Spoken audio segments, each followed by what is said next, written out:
రెండో రోజు కొనసాగుతున్న ఆర్టీసీ కార్మికుల సమ్మె. నేడు రాష్ట్ర వ్యాప్తంగా అన్ని డిపోల ముందు మహాధర్నా చేస్తున్నారు. కొన్ని చోట్ల ఉదయాన్నే డిపోస్ దగ్గర బైఠాయించారు కార్మికులు. బస్సులు నడవకుండా అడ్డుకుంటున్నారు ఆందోళనకారులు. ఆర్టీసీని ప్రభుత్వంలో విలీనం చేసి కార్మికులను ప్రభుత్వోద్యోగులుగా గుర్తించాలంటూ డిమాండ్ చేస్తున్నారు. రాణిగంజ్ డిపో దగ్గర ధర్నాలో పాల్గొనబోతున్నారు మాజీ మంత్రి తలసాని.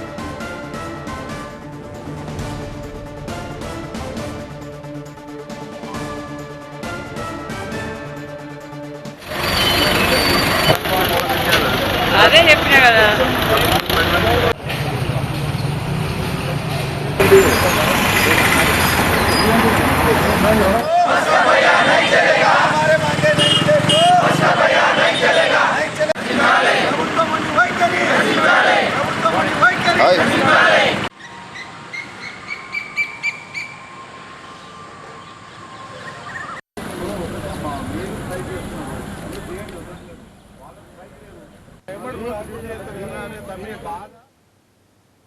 పోలీస్ బందోబస్తు నడుమ బస్సులు నడపడానికి ఆర్టీసీ అధికారులు ప్రయత్నిస్తుంటే సిబ్బంది అడ్డుకుంటున్నారు.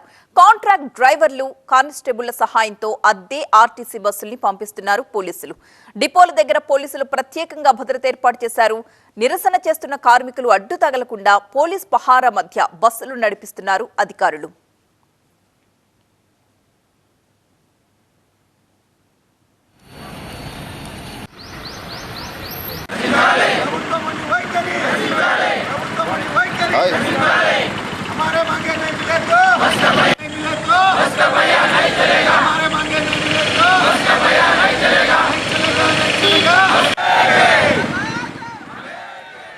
రాష్ట్ర వ్యాప్తంగా అన్ని డిపోల ఎదుట మహాధర్నా నిర్వహిస్తూ ఉన్నారు. ఈ నేపథ్యంలోనే డ్రైవర్లు తక్కువగా ఉండడంతో ప్రభుత్వం బస్సులు నడిపిస్తున్నప్పటికీ కూడా ప్రయాణికులకు సరిపడా బస్సులు లేకపోవడంతో పడిగాపులు పడుతున్న పరిస్థితి మనం చూస్తున్న మహబూబాబాద్, పరిగి, సూర్యాపేట, మెదక్, నిర్మల్, సిద్దిపేటల్లో సిచ్యువేషన్ ఏ విధంగా ఉంది అని ప్రతిరోజు కూడా రాష్ట్ర వ్యాప్తంగా 1400కు పైగా బస్సులు నడుస్తాయి. కానీ ఇప్పుడు మాత్రం 300కు పైగానే బస్సులు నడుస్తున్నాయి. దీంతో తీవ్రంగా ఇబ్బందులు పడుతున్నారు. పోలీస్ బందోబస్తు మధ్య బస్సులు నడపడానికి ఆర్టీసీ అధికారులు ప్రయత్నిస్తుంటే సిబ్బంది అడ్డుకుంటున్నారు. కాంట్రాక్ట్ డ్రైవర్లు, కానిస్టేబుల్ సహాయంతో అద్దె ఆర్టీసీ బస్సుల్ని పంపిస్తున్నారు పోలీసులు.